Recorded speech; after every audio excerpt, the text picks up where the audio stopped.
Is it? I thought it was the MAGA hat. All righty, let's call the recommending committee meeting to order, February 4th, 2019, 10 a.m. That's agenda item number 1. Item number 2, we're in compliance with the open meeting law as usual. Yes, here. All right, item number 3 is bill number 2019-1 for possible action. Authorizes on a temporary basis the waiver of certain business license related fees and charges for qualifying new businesses to be established within the Las Vegas Medical District, sponsored by Councilwoman Tarkanian. Hi. Mr. Chairman, Robert Summerfield, Director of Planning for the record. So this bill, as stated, will authorize just on a temporary basis, very similar to what we did in the Fremont East District with Tavern Lebanon's and Urban Lounges, where the council had approved the ability to waive some of those fees to get some of those businesses started in the entertainment district. This is a component piece of what we're doing as a larger program in the medical district, which is more broadly the Economic and Urban Development Department did a study to see where our gaps are in terms of what businesses are missing from the medical district to help support that to be a full-fledged medical district. And so this program will help support what we're doing there with some other programming as well. Okay, this is a public hearing. Anybody from the public want to speak on this bill? All right, I'll close public comment. Any comments here? Are we starting off, and this is one of the things I had a problem with when I came on board almost 8 years ago, and that was in the Arts District page. They simply listed what was allowed and not what might come on, and then you have to have a text amendment. Seems like we're talking about that now. How many other things do you think might come along that are going to require public hearings? So, through you, Mr. Chairman, so in this one, this does specify specific license types. As I mentioned, the city had done an analysis of what businesses are missing, where the gaps are in terms of what's in the medical district, but what we believe we need in order to make that the robust, vibrant medical district that we're shooting for. And so that's why these were selected as the categories for licenses.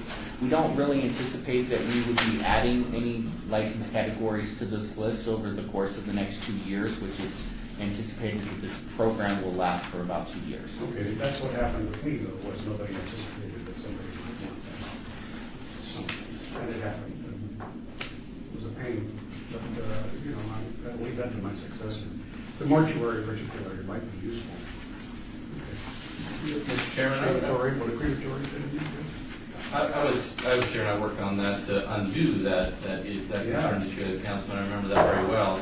This is a little bit different in that language restricted certain things from being there.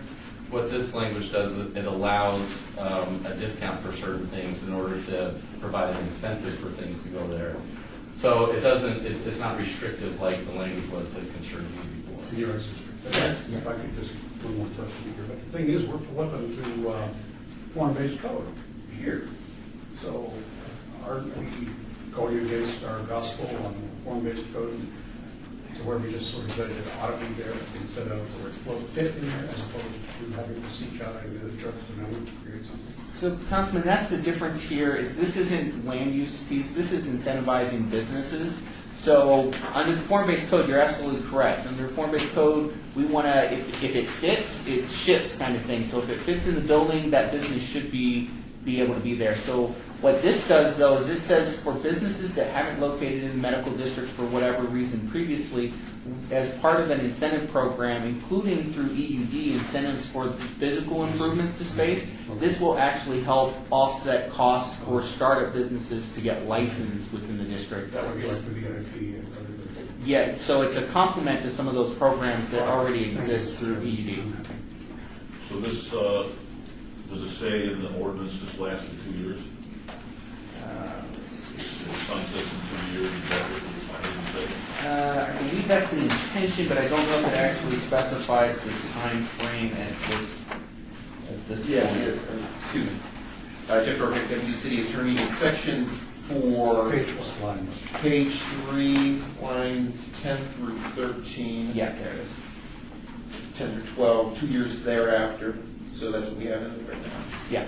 So it would come back to the city council. Right, if they wanted to keep it going. To keep it going, okay. Yeah, which is exactly what we've always done with any of these waiver of licensing fees that the council has approved in the past. Well, I appreciate you guys being business friendly, and I think this is a great ordinance, and helps businesses open up to the city of Las Vegas, so good job.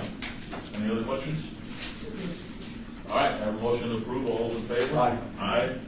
Okay, this will go to the February 20th city council meeting for approval.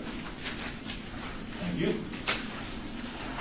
Item number 4, bill number 2019-2, possible action on non-LVMC to generally prohibit restricted gaming establishments with a nonprofit club general alcoholic beverage license and amends LVMC to clarify the circumstances under which an establishment with a nonprofit club general on-sale alcoholic beverage license may allow members of the general public to enter the establishment for gaming purposes, sponsored by Councilwoman Michelle Fiore.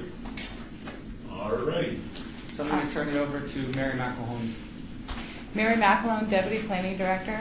So this amendment helps our nonprofit club general licenses to allow restricted gaming in their establishments for the ones that are currently licensed for gaming.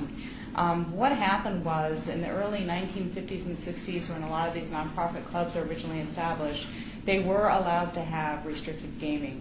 But over the years, our ordinance changed. In the 1980s, we changed the nonprofit liquor license, and we made it so that it was only for members and their guests only. And then the state, during a period of time, also changed the NRS where all gaming had to be made available to the public.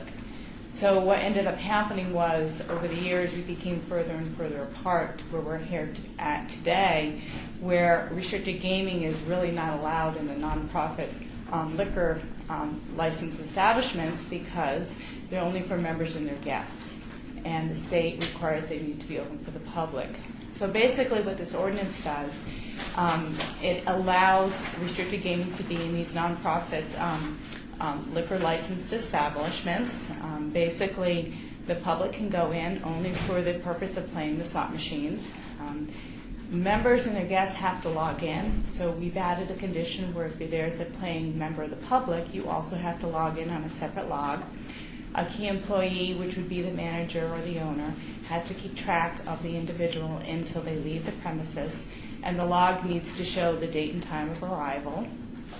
The general public has to leave at the end of the conclusion of slot machine play, and the general public also has to be identified. So they can, there's some suggestions in the ordinance, they can have a name tag, they can wear a badge, different things, even a vest or a hat or whatever the establishment agrees to, so that the identifier is easily visible from 10 feet away. So if they're not sitting at the bar and they're sitting at a different location, the server knows that they're there for the slot machine play only.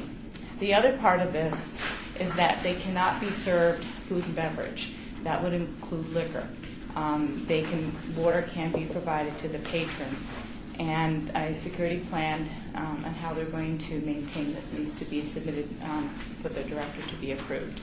We've talked about this, discussed this, and we've shown this ordinance and this amendment to the Gaming Control Board, and they said that with this change that they would allow restricted gaming into these locations. Thank you. So,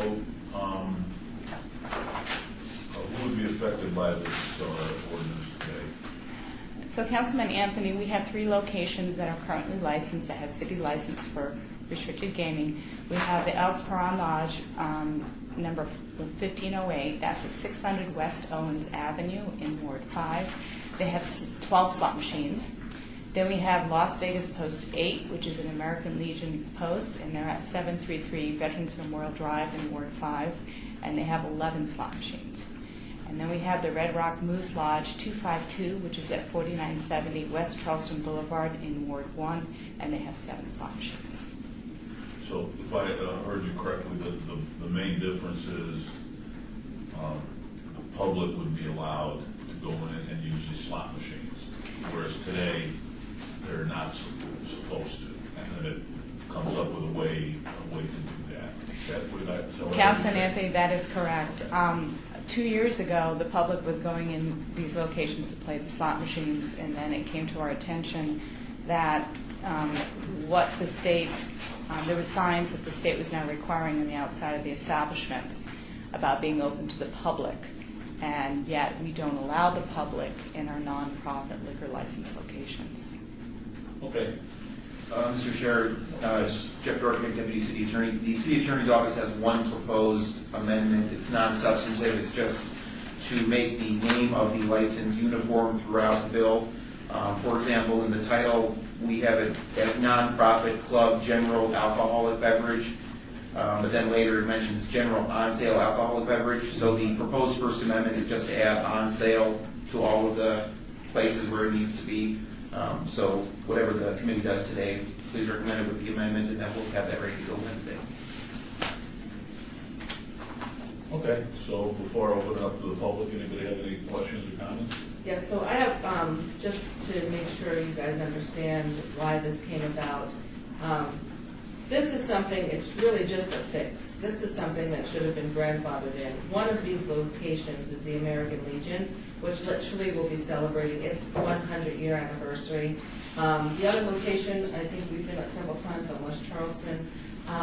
So these are issues that, you know, gaming to these nonprofit clubs really help them stay afloat. And when we look at like the American Legion that's been around for 100 years, I just find it necessary. So this ordinance is more of a fix than it is anything new. Personally, I think that it just should have been grandfathered in, but the way NRS is and the way Carson is, this is how we have to do it to be in compliance. So that is why I propose this ordinance. Right. Question. Yes. Question I have is, how does this affect the current controversy over Brown Oaks? You mentioned them earlier as well, 3. Well, Mr. Chairman, through you to Councilman Coffin. So it affects them in the sense that they had slot machines a year ago like everybody else, and this will continue to allow them to have those slot machines. This is a separate issue really than the issues that they've been having recently at the location. is there anything that says here or anywhere in the licensing laws that says they couldn't have a poker room?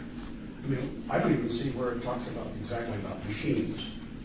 It's an assumption, I guess, that it's slots or whatever kind of machine, coin-op machine, but what about poker? What about kinds of things that people... Councilman Coffin, this is a restricted gaming location. In order to have a poker room or anything else beyond slot machines, it would require a non-restricted gaming license. Even one table. Then one other thing that I thought, I'm going to be a little picky, is to know, as I understand it, this would be really only allowing water. I mean, it wouldn't allow soda pop. Councilman Coffin, that's correct. We actually modeled this after one of the establishments. When the patrons come in, they identify the patron as being a member of the paying public. The patron is escorted to the slot machine for play, and they're allowed to stay there at the slot machine until their play is complete. Staff does not serve them any food or beverage. They give them water, and that's all. Well, I don't understand why they can't get a sandwich and a Coke or something. Why would we say, why don't we just say non-alcoholic beverages? Councilman Coffin, we probably could, but you have to remember this is a non-profit club for members and their guests only, and so we're trying to make that distinction that the public is there to play the slot machine, not to participate in the club activities, and that's why we wrote it where it was just water, because we were trying to model after what one of the locations was already doing, and that's Red Rock News Lodge. So just to clarify, we're getting this on because we went to the Gaming Commission and we said, we really need this, and they approved it. And then Jeff Silver, one of the attorneys for one of the lodges, I spoke with him as well. So these questions, like, because you and I are free birds, we want everybody to come and drink and be merry and eat, but in order for us to allow these three, especially the American Legion, who's celebrating their 100 year, this is the model that the Gaming Control Board accepted, so this is why it's written that Well, way. there's a bunch of prudes up there. Well, they're not like Bob Kaufman and Michelle Fiore. Well, I mean, We're it's not just good, common right? sense. Why would you I just get it, allow but them? guess what? We The want side them of to ice. have their games. So approve it, move to approve. Okay, let's go ahead and, I have more comment, but I don't know. let me go to public comment, so hold off a minute. Why, sure. All right. Okay, who from the public would like to speak on this ordinance? Anybody? Okay, I'll close public comments, so any final comments, and then I'll take a motion. On the motion? I'll move to approve. Okay. And I think it's got to be First Amendment. Correct. With the changes suggested as. All right, motion to approve the First Amendment, all those in favor? Aye. All those opposed? Motion carries unanimously. This will be sent for recommendation at the February 6th. City Council meeting. Citizen participation, anybody else want to talk to the recommending committee this morning? Anything? All right, we're done. Thank you. Thanks for coming down. Thanks for participating. Yeah. Thanks for lack of public word. You made what's happening. Good work.